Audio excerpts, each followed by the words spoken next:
আপনার জীবনে কি এমন কোনো সময় এসেছে যখন আপনার অন্তর এক গভীর দুঃখ, কষ্ট বা যন্ত্রণায় ভারাক্রান্ত হয়েছে? যখন আপনার চারপাশে সবাই হাসছে কিন্তু আপনার ভেতরে এক নীরব ঝড় বইছে? যখন আপনি আপনার কষ্টগুলোকে কাউকে বলতে পারছেন না, কারণ আপনার মনে হচ্ছে কেউ বুঝবে না, কেউ শুনবে না। আমরা মানুষ হিসেবে প্রায়শই আমাদের কষ্টগুলো মানুষের সামনে গোপন রাখি। আমরা লোকলজ্জা বা মানুষের তিরস্কারের ভয়ে আমাদের কষ্টগুলোকে নিজের মধ্যে চেপে রাখি। কিন্তু আজ আমরা আলোচনা করব এক গভীর সত্য নিয়ে। আমাদের এই গোপন কষ্ট আল্লাহ জানেন। আমরা জানব কেন আমাদের নীরব বেদনা আল্লাহর কাছে মূল্যবান এবং কিভাবে এই কষ্টই আমাদের জন্য আল্লাহর রহমত ও নৈকট্য অর্জনের এক মাধ্যম হতে পারে।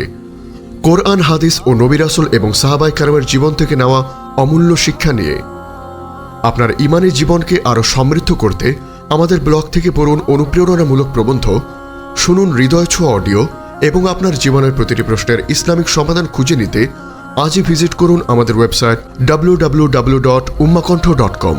মানুষের জ্ঞান সীমিত। তারা কেবল আমাদের বাহ্যিক অবস্থা দেখতে পায়, আমাদের হাসি মুখ দেখতে পায়, কিন্তু আমাদের অন্তরের গভীরে কী কষ্ট লুকিয়ে আছে তা তারা জানে না।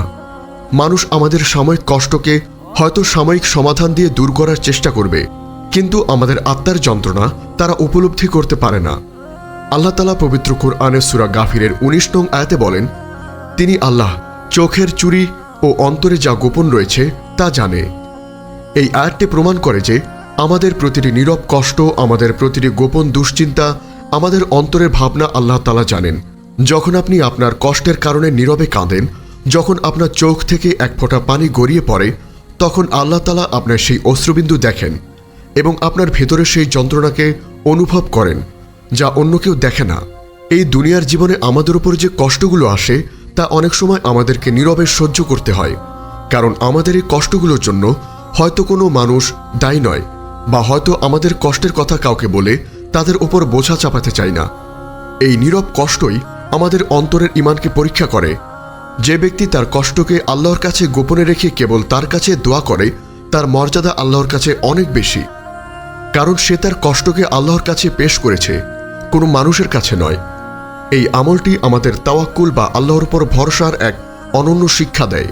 নবীদের জীবন থেকেও আমরা এক অসাধারণ দৃষ্টান্ত পাই। নবী ইয়াকুব আলাইহিসসালাম যখন তার প্রিয় পুত্র ইউসুফ আলাইহিসসালামকে হারিয়েছিলেন, তখন তার অন্তর এক গভীর শোকে আচ্ছন্ন ছিল। তিনি এত বেশি কেঁদেছিলেন যে তার চোখ সাদা হয়ে গিয়েছিল, কিন্তু তার এই দুঃখের কথা সবার সামনে তিনি প্রকাশ করেননি। তিনি কেবল বলেছিলেন, আমি আমার দুঃখ ও বেদনা আল্লাহর কাছে পেশ করছি। সূরা ইউসুফ আয়াত ৮৬। তার এই নীরব কষ্ট এবং আল্লাহর কাছে তার এই অভিযোগ তার ঈমানের গভীরতা প্রকাশ করে। আল্লাহ তার এই কষ্টের প্রতিদান দিয়েছিলেন এবং বহু বছর পর তার প্রিয় পুত্রকে ফিরিয়ে দিয়েছিলেন। এই ঘটনা আমাদেরকে শেখায় যে আমাদের নীরব কষ্ট বৃথা যায় না, বরং আল্লাহর কাছে তা এক অনন্য ইবাদত। কিয়ামতের দিন যখন কোনো আশ্রয় থাকবে না, তখন কিছু বিশেষ বান্দা আল্লাহর আরশের ছায়া পাবে। রাসূল সাল্লাল্লাহু আলাইহি ওয়াসাল্লাম বলেছেন, ৭ প্রকারের লোক এমন থাকবে, আল্লাহ যাদেরকে আরশের ছায়া দেবেন তাদের মধ্যে একজন হলেন এমন ব্যক্তি যে একাকিত্বে আল্লাহকে স্মরণ করে এবং তার দু চোখ থেকে অশ্রু প্রবাহিত হয়। সহিহ বুখারী ৬৬০। এই হাদিসটি প্রমাণ করে যে আমাদের এই গোপন কান্না যা কোনো মানুষ দেখেনি, তা কিয়ামতের কঠিন সময় আমাদের জন্য এক বিশেষ প্রতিদান হিসাবে নিয়ে আসবে। আমাদের এই নীরব কান্না আমাদের জীবনের সমস্ত গুনাহ ক্ষমা করার কারণও হতে পারে। রাসূল সাল্লাল্লাহু আলাইহি ওয়াসাল্লাম বলেছেন, মুমিনদের ওপর যে কোনো ক্লান্তি, রোগ, ব্যাধি, দুশ্চিন্তা, দুঃখ, কষ্ট ও পেরেশানি আসে, এমনকি তার গায়ে একটি কাঁটা বিঁধলেও আল্লাহ এর বিনিময়ে তার গুনাহসমূহ ক্ষমা করে দেন। বুখারী, মুসলিম। আপনি যদি আজ কোনো গোপন কষ্টে থাকেন, তবে আপনার অন্তরকে আল্লাহর দিকে ফিরিয়ে দিন। আপনার এই নীরব বেদনাকে আপনার দুর্বলতা মনে করবেন না, বরং এটিকে আল্লাহর কাছে দোয়া করার এক সুযোগ হিসেবে দেখুন। আপনার চোখের পানিকে বৃথা যেতে দেবেন না, কারণ আপনার এই চোখের পানি আল্লাহর কাছে অত্যন্ত দামি। আপনার কষ্টকে আল্লাহর কাছে বলুন, আপনার হৃদয়ের সমস্ত যন্ত্রণা তার কাছে প্রকাশ করুন।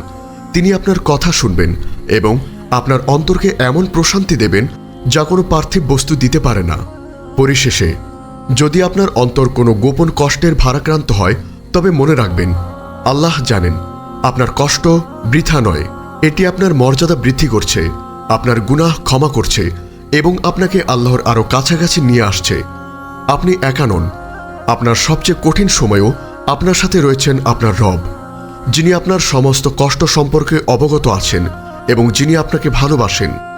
হে আল্লাহ, হে অন্তর পরিবর্তনকারী, আমাদের অন্তরকে আপনার দিনের উপর স্থির রাখুন। আমাদের এই গোপন কষ্টগুলোকে আমাদের জন্য জান্নাতের কারণ বানিয়ে দিন। আমাদের দুঃখ বেদনাগুলোকে আমাদের গুনাহ ক্ষমা করার মাধ্যম বানিয়ে দিন এবং আমাদেরকে আপনার উপর পূর্ণ ভরসা রাখার তৌফিক দান করুন। আমিন। আমাদের এই মহৎ বার্তা ছড়িয়ে দিতে এবং ইসলামের আলোকে প্রতিটি হৃদয়ে পৌঁছে দিতে অনুগ্রহ করে চ্যানেলটি সাবস্ক্রাইব করুন এবং বেল আইকনটি প্রেস করুন। আমাদের ফেসবুক পেজ ফলো করে উম্মাহ কণ্ঠ পরিবারের অংশ হন। আর আমাদের ইসলামিক ব্লগ ও রিসোর্স পেতে আজই ভিজিট করুন আমাদের ওয়েবসাইট www.ummahkontho.com।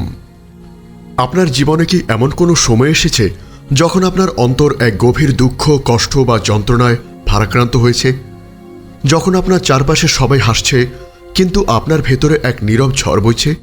যখন আপনি আপনার কষ্টগুলোকে কাউকে বলতে পারছেন না, কারণ আপনার মনে হচ্ছে কেউ বুঝবে না, কেউ শুনবে না।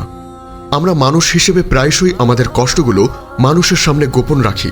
আমরা লোকলজ্জা বা মানুষের তিরস্কারের ভয়ে আমাদের কষ্টগুলোকে নিজের মধ্যে চেপে রাখি। কিন্তু আজ আমরা আলোচনা করব এক গভীর সত্য নিয়ে। আমাদের এই গোপন কষ্ট আল্লাহ জানেন। আমরা জানব কেন আমাদের নীরব বেদনা আল্লাহর কাছে মূল্যবান এবং কিভাবে এই কষ্টই আমাদের জন্য আল্লাহর রহমত ও নৈকট্য অর্জনের এক মাধ্যম হতে পারে।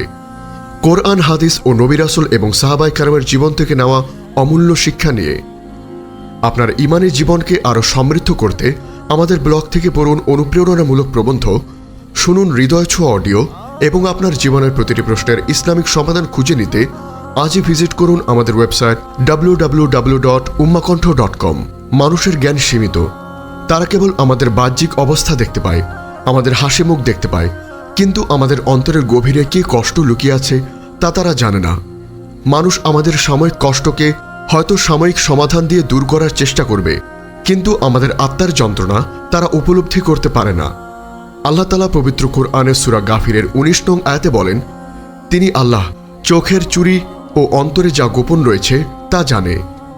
এই আয়াতটি প্রমাণ করে যে আমাদের প্রতিটি নীরব কষ্ট, আমাদের প্রতিটি গোপন দুশ্চিন্তা, আমাদের অন্তরের ভাবনা আল্লাহ তাআলা জানেন। যখন আপনি আপনার কষ্টের কারণে নীরবে কাঁদেন, যখন আপনার চোখ থেকে এক ফোঁটা পানি গড়িয়ে পড়ে, তখন আল্লাহ তাআলা আপনার সেই অশ্রুবিন্দু দেখেন এবং আপনার ভেতরে সেই যন্ত্রণাকে অনুভব করেন যা অন্য কেউ দেখে না। এই দুনিয়ার জীবনে আমাদের উপর যে কষ্টগুলো আসে তা অনেক সময় আমাদেরকে নীরবে সহ্য করতে হয়, কারণ আমাদের এই কষ্টগুলোর জন্য হয়তো কোনো মানুষ দায়ী নয়, বা হয়তো আমাদের কষ্টের কথা কাউকে বলে তাদের ওপর বোঝা চাপাতে চাই না। এই নীরব কষ্টই আমাদের অন্তরের ঈমানকে পরীক্ষা করে। যে ব্যক্তি তার কষ্টকে আল্লাহর কাছে গোপনে রেখে